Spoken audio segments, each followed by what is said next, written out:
push me the way you do, it hurts me more than if you walked out of my life completely. Do you honestly think that I could walk away from you now? I'm handicapped. Damn it, you can't pretend that doesn't change things. I'm not saying it doesn't change things. We got some ramps in the house now. You have to get around in this wheelchair. Things are a little tougher for you than they used to be. I admit that. But don't you tell me that changes what's basically between you and me, Eden, because I know it doesn't. Okay, you go on denying that I'm not different. But because of what I went through, I changed inside.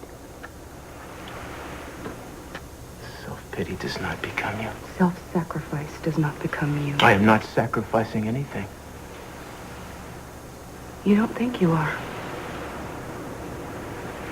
What do I have to say? How many ways? I don't know how else to put it. This chair means absolutely nothing to me. It makes no difference. It makes a difference to me. It makes me a different person in a lot of ways. I don't believe that. Why are you so blind?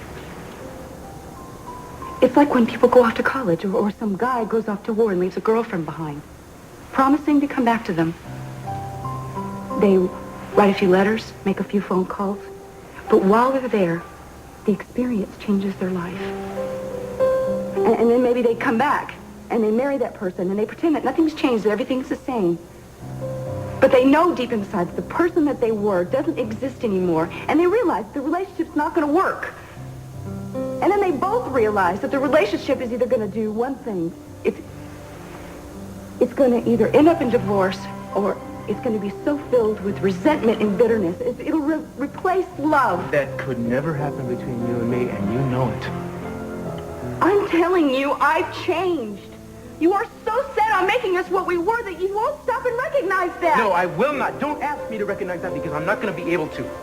I'm sorry, but I still remember who you really are.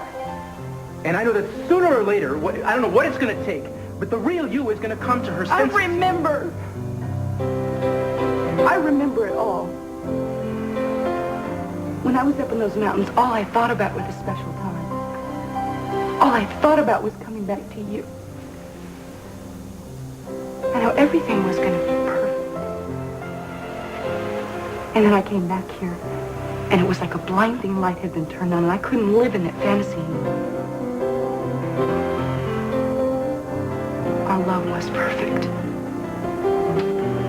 And I'm not going to ruin those memories by trying to revive something that can't be there any longer. Oh, you ought to go ahead and ruin them, because you can't live with them, believe me. I tried. Everything about this place reminds me of you. I was going to lose my mind here, but I hung on to it. I didn't give up. I didn't give up on you, even though I thought you were dead. So I sure as hell am not going to give up now, knowing exactly where you are and knowing, Eden, as I so well do, that you love me.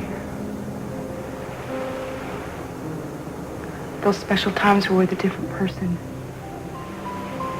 And I'm sorry I can't be that for you anymore.